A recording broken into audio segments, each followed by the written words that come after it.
Alright, in this lesson we'll finally dive into how we can deal with those pesky null values which have that NaN designation.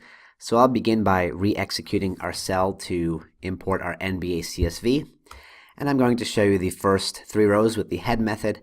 And right now I'm also going to preview the last 3 rows. And that's just so that we get a reminder that the very last row within our data frame has all null values. So what I'm going to do here is call a method, and I'm going to call it entirely on the data frame. So I'm going to call the dropNA method, period dropNA.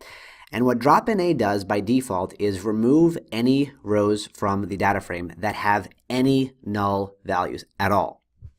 So when I execute this and take a look, you'll see that this row right here, John Holland, the row with an index position of 2, has a null value in the salary column, so it's not going to be present in the resulting data frame. And if I scroll down all the way to the bottom, you'll see that the final row, the one that has the entire row full of null values, has been removed as well. So by default, what the dropNA method does, we can see it right up here, is it removes any rows from the data frame where there is 1 or more null values. It doesn't matter how many there are. If there's a null value at any point during that row is going to be removed. And that's due to a criteria or a parameter within the documentation called how. You can see that the how parameter is set to a default argument of any, which means remove any rows that have any null values. Now the second argument that we can provide to the how parameter is all. Now what all will do is remove the rows where all of the values are equal to null. So if we re-execute this, we'll see that John Holland comes back even though he has a null value in the salary column. And the reason he's still here is because there are still valid values in the other cells in that row. Conversely, if we scroll down all the way to the bottom, that bottom row, the very last row in the data frame where we had the entire sequence of null values, that row has been removed because the dropNA method now removes it if all of the values are null. Now, as with many different other methods, this operation by itself does not actually remove the rows permanently. It just gives us a brand new data frame. And the dropNA method does include a in-place parameter. You can see it right here. And if we set it from its default argument of false to true, that's actually going to overwrite the data frame that's stored in NBA. And so now if I take a look at the last 3 rows of NBA, you can see that that row with the null values has been removed. In addition, just a couple other options that are available to us. If I wanted to remove it in the other direction, so I wanted, let's say, to remove any columns that have any null values, what I could do is call the dropNA method, and we'll keep the default how argument, which is set to any, but we're going to change the axis from 0, which represents the rows, to 1, which represents the columns. And what that's going to do is remove any columns from the data frame where there are null values. So we know that salary and college have them. We saw that value for John Holland in salary in the 3rd row. And here we have a couple null values at the end of the college series.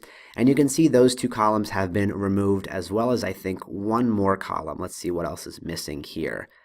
Nope, I think that's it. So those are the only 2 columns that have null values within our original data frame. So college and salary have been removed. Again, not permanently until we call the in-place parameter.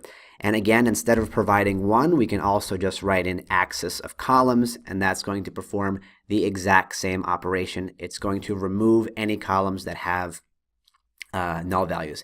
If we leave this axis argument or parameter blank, it's going to default to the standard, which is the rows. One last thing I wanted to showcase, let me just preview the first 3 rows again. So far we've talked about how to remove rows if any of the values are null and if all of the values are null. But what if we want to specify only a specific column? In other words, we want to remove a row if there's a null value in the salary column, but we don't care if there's a null value in any other column.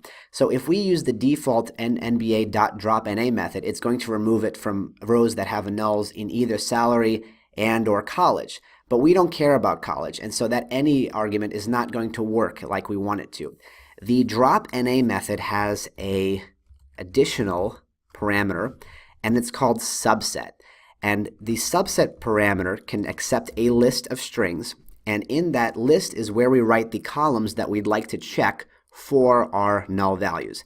So if I only write in salary, it's going to drop the rows wherever there's a null value in the salary column. That doesn't mean that it's going to drop in rows that have any null values anywhere else, only if those null values exist in the salary column. So when I preview this, you can see that John Holland has been removed right here from the right. He had the index position of 2, but he had a null value in the salary column right here, so he's been removed.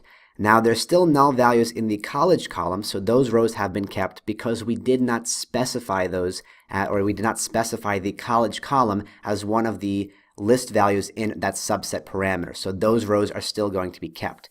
If we wanted to include the null values in the college column, we could add it as an additional value to our list that we give to the subset parameter. And now you see we're going to remove any rows that have nulls in salary and college. So at this point, it functions identically to the regular drop NA because we only have nulls in college or salary. But if you have a data frame with multiple columns that have multiple missing values and you only want to check in 2 or 3, you can just use this list design and feed that as an argument to the subset parameter of the drop NA method. So that's just one way that we can deal with null rows or rows that have null values. We can simply remove them from our data frame.